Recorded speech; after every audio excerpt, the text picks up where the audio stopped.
Барлығыңызға сәлем, менің каналыма қош келдіңіздер. Бүгін сіздерге пиццаға арналған оригинал соусты қысқа сақтаудың жолын көрсетемін. Сондықтан видеоны соңына дейін қараңыздар. Ең алдымен қазанымызды отқа қойып, оған зәйтүн майын құямыз, басқа маймен алмастырмаймыз. Майымыз қызған соң, оған сарымсақты саламыз және 1 минуттай қуырамыз. Ара гідік араластырып тұрамыз. Оның үстіне дәмдеуіштерді саламыз, яғни орегано және тәтті паприка. Оны де кішкене қуырамыз да езілген қызанағымызды құямыз. Ол үшін қабығын ашып, блендерден өткіземіз, немесе ет тартқыштан өткізіп құюға болады. Осылай бір бұрқ етіп қайнаған кезде біз 1 шай қасық тұз қосамыз және 2 шай қасық қант қосамыз.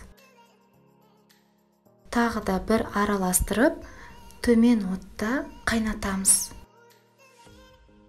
Сосын 10-15 минуттан соң базилик, яғни райханды саламыз. Мен свежийін қостым. Сіз қандайын тапсаңыз, солай қоссаңыз болады. Дәмі де, иісі де өте әдемі болады. Міндетті түрде қосыңыздар. Сосын тағы да төмен отта қайнатамыз. Яғни біздің соусымыз осылай қоюлану қажет.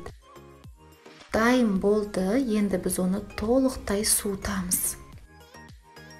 Суығасын, ол тағы да қоюланады. Ол бізге қажет, яғни қою болғаны дұрыс. Соусты қалауыңызша зип пакеттерге құйып сақтасаңыз да болады, немесе контейнерлерге құйып сақтасаңыз болады. Контейнер мұздатқышта көп орын алатын болғандықтан, мен осындай зип пакеттерге құйып сақтаймын. Бірақ зип пакетті 4-тен 1 бөлігіне ғана құямыз. Яғни толтырмаймыз. Себебі пицца жасар кезде біз оны ертеміз, сондықтан көп уақыт алмау қажет. Осылай кішкене ғана құйып, толықтай ауасын шығарып, аузын жауып қоямыз. Қалған соусымызды да осылай барлығына құйып шығамыз. Егер сіз соусты банкіге құйып сақтағыңыз келсе, онда соусты ыстықтай стерилизациядан өткен банкіге құюыңыз қажет. 1 литрлік банкіге соусты құйып болғасын, 1 ас қасық 9% уксус құясыз. Ал жарты литрге сақтайтын болсаңыз, үстінен жарты ас қасық уксус құясыз.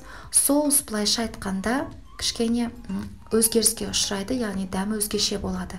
Сол үшін мен осылай зип пакеттерге құйып сақтауды жөн көрдім.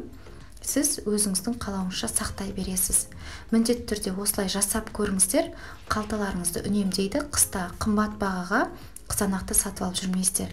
Егер менің видео рецепт ұнаған болса, лайк басып, комментарий жазыңыздар, әрі менің каналыма тіркеліп қойды ұмытпаңыздар.